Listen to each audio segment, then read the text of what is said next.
Hello, and welcome back to another episode of Eden's Realm. So, what am I doing here at our starter iron farm? Well, simply put, I am just making sure everything works right.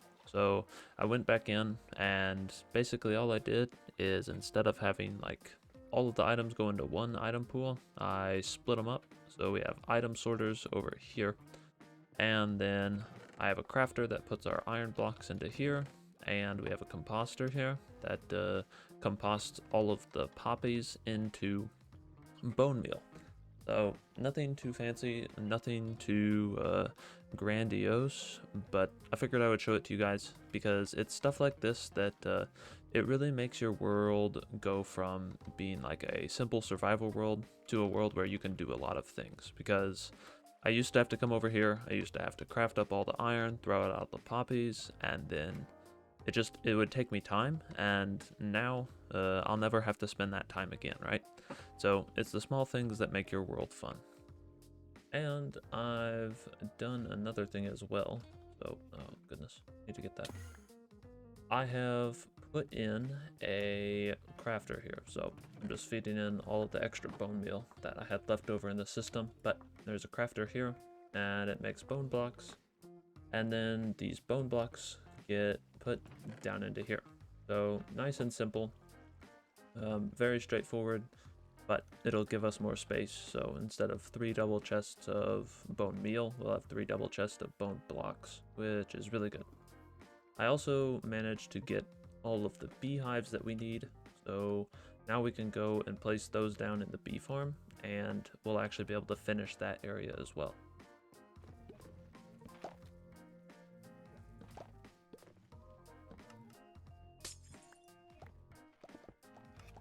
And it's all done. So 64 beehives, all making honey and honeycomb, and it'll eventually, once these shears get used up, it'll all be honey blocks, I should say.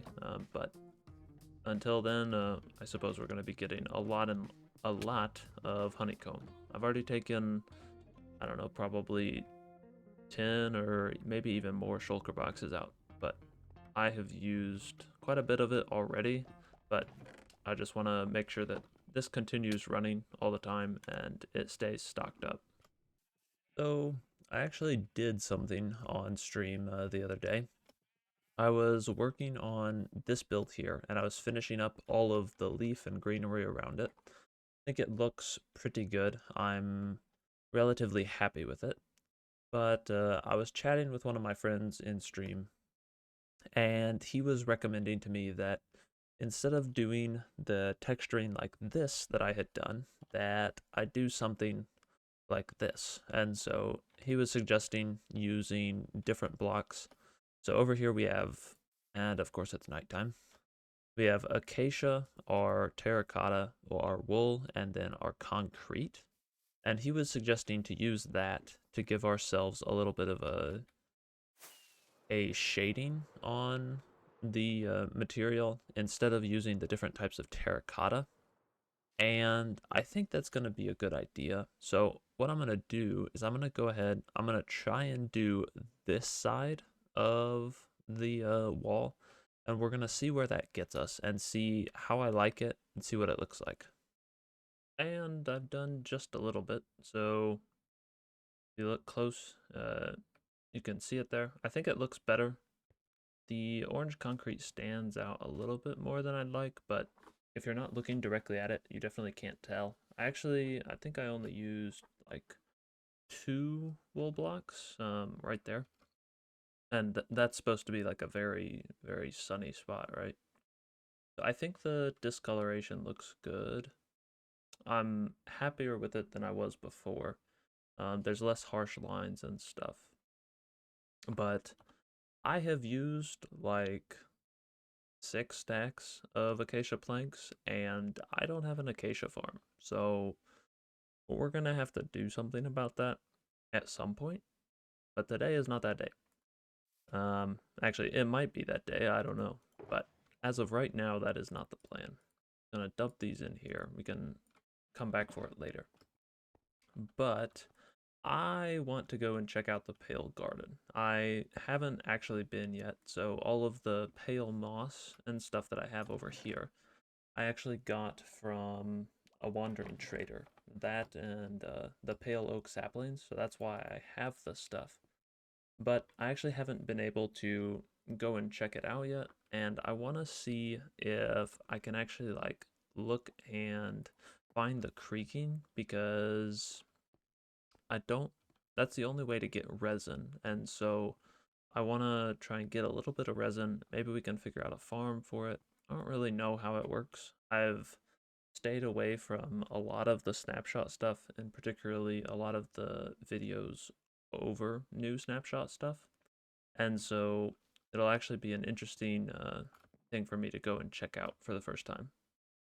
I think that there is a pale garden up past my original base, a couple thousand blocks, and I don't think I've loaded it, so I'm gonna fly up there. Hopefully, we'll be able to find it up there.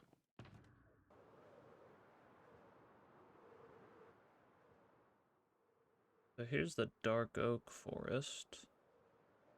Not seen any pale garden yet. Yeah, I don't think it's here. That's already fallen down to the ground. I think we are not in new terrain, so I'll have to travel somewhere else. Luckily, I think another like 2,000 blocks that way, there should be another one. Chunk base is great for that. What in the world? What is this? Is this a desert? Yeah, so definitely in the new terrain now. Everything's struggling to load a little bit. And, oh, sure enough, there's the Pale Garden. Okay, cool. Well, that was a little bit easier than I was expecting. I was expecting to have to scour for it some more, but I guess actually this biome here is pretty large. If I look at it on chunk base, it is quite large compared to the other ones. Yeah, but even then, it isn't massive. Oh, there's the flower things. I completely forgot about these.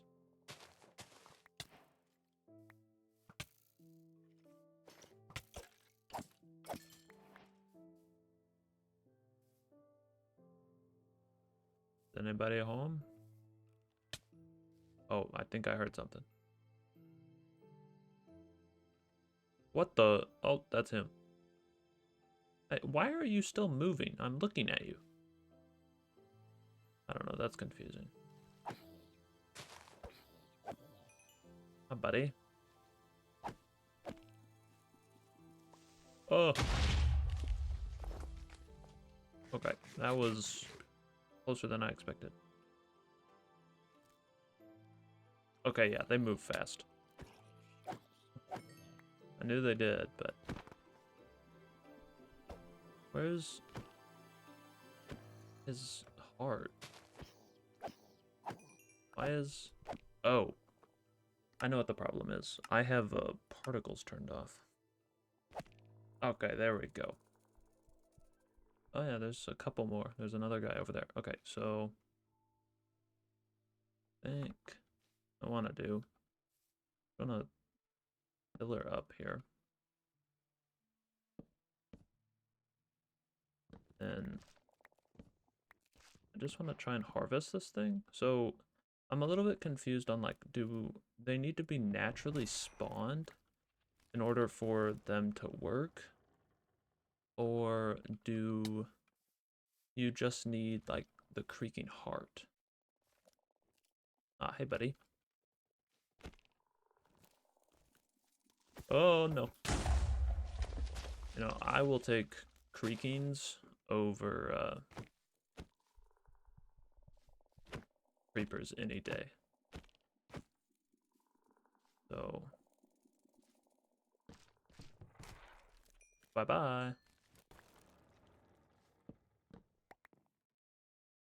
And so yeah, we already have 2 of them. Okay. I guess I'm just gonna waltz around and try and find more of these guys and collect a couple of creaking hearts during the night. Well, I only ended up getting 3 creaking hearts, killed quite a bit of other mobs, but you can see I turned my shaders off, and that's because I want you to be able to see this box that I put up on the screen. So I was a little bit interested, and I figured I would just use Lightmatica to figure out like how many creaking hearts are in this area. So the 3 that I found were from over here, and I came over here for like the second half of the night, couldn't find any creakings, and so I decided, I was like, okay, how many creaking hearts are over here? What we can see is whenever we go to analyze the area, there's only 7 creaking hearts in like this entire half of the area, and there's a lot of trees here. Now granted, it doesn't encompass everything, but there's easily over like 300 or 400 trees here, and so I'm thinking it's got to be like close to 1 in 50 of the trees have a creaking heart in them, which is not very good odds. I suppose it's good if you don't want to run into the creaking, but it makes finding the creaking hearts difficult. So I'll have to look into the actual mechanics, see if there's a way we can actually farm these, because finding them in the world is going to be a pain. But it also might be that it's really easy to get resin off of them, and so you actually don't need more than like 10 or 20 to make an actual farm. So if that's the case, I suppose it's not too bad, but we'll have to see. Alright, so I got a little bit of night left. Okay, so that's kind of what I expected. The creaking heart doesn't do anything on its own. I don't know, like, you need... Ah! Okay, so is it just... Oh, but once he's spawned, he'll stay around. But then I break it, it goes away. Interesting, okay. So, like, I smack him. Hey, stop it. So did that? Okay, that's, so it generated the resin. Actually, I was wondering, like, are they like Endermen in, or like dogs, and that they'll teleport to you? Or is he gonna like try and just get me no matter what? But he can't. Okay, interesting.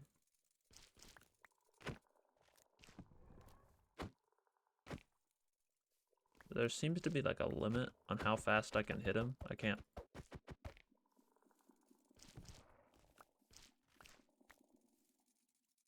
And really what I need is I need a like piston to break these. I'm assuming that these pop off with pistons because I can just break it with anything.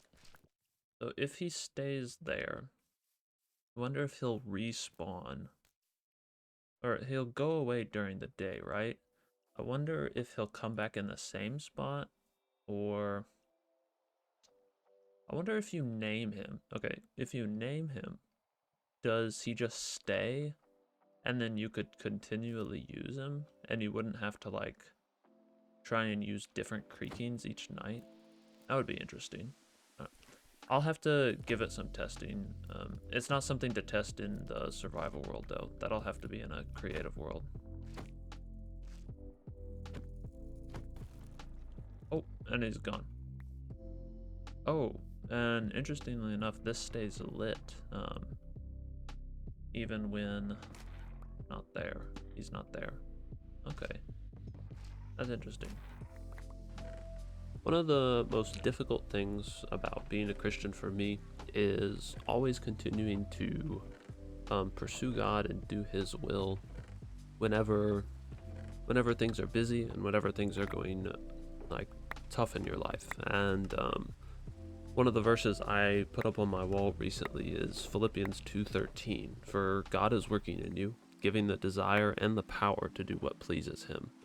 And so what that's been reminding me of is that no matter what we're going through, no matter what, it's God that's working through us that's giving us that power. And so it's not on our own strength to be able to do those types of things, but it's through Him that we can do that.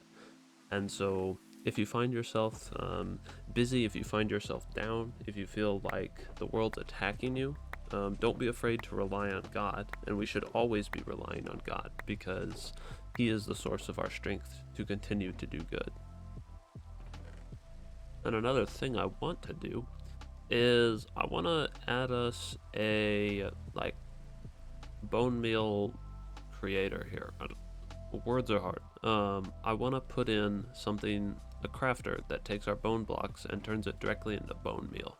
Because as of right now, as you can see, I'm just using shulker boxes, all feeding into this dropper down here. And I have to refill it like every 2 hours of running it or something. And it's not, oh, hello. It's not the end of the world. Like, it could be worse for sure, but it's not the most ideal. And so if I could take just all of the bone blocks and throw them into a couple double chests, and then they'd all get put in here, it would make running this farm for long periods of time much easier. So we need to come up with a system to do that first, and then we'll figure out how to incorporate it instead of having these shulker boxes here. So as I was building this here, I came to the realization that 1.21.5 is not that far away from release. I am getting close, and I think that most likely by the time this video comes out, it will actually be out already. So that's exciting. I'm looking forward to updating to it. Obviously, I have not even checked out everything in this update, so we may slow it down a little bit, and we may not rush into that update as much as we've been trying to do the 1.21.4 stuff, but I'd like to do it still. Obviously, I enjoy playing this game. I want to spend as much time playing it as I can, but I think it's important that we don't rush ahead and just skim over the tops of too many features. I don't want to run over stuff like that. There does actually seem to be some really cool stuff though, so I am excited for it. Now, about this is just a simple shulker unloader. So inside here, we have ourselves a shulker box, which, uh-oh, it looks like it may have broken. Oh no. So whenever this down here empties, this hopper right here, it will break, it will trigger the mechanism, which is this observer here. And I am missing a piece of redstone. I don't know why I am, but I guarantee you there's supposed to be a piece of redstone there. But what it should do when that redstone is there is it'll power this down here, which breaks the shulker box and locks the hopper underneath it, so that it gets pushed to the exit over here. And then a couple of ticks later, it triggers one of these shulker boxes. Obviously, I do not have enough bone meal yet, but we're gonna have to take care of that in a future episode. I want to get ourselves a really good bone meal farm, not like the kind of crappy one we have. That was just a starter one. The bone meal farm I want is going to be a massive one, but I'm not gonna have that for a while. So as of right now, we just have that barrel on top where we can put in our shulker boxes, and there we go. But that is where we are going to wrap up today, guys. Thank you very much for watching. It has been a fun one. Hopefully, we'll have some more videos out soon. I have big plans, but as per usual, they just take time. So thank you very much for watching. I hope that you guys have enjoyed it, and I'll see you in the next video. Take care. Have a wonderful day. Bye-bye.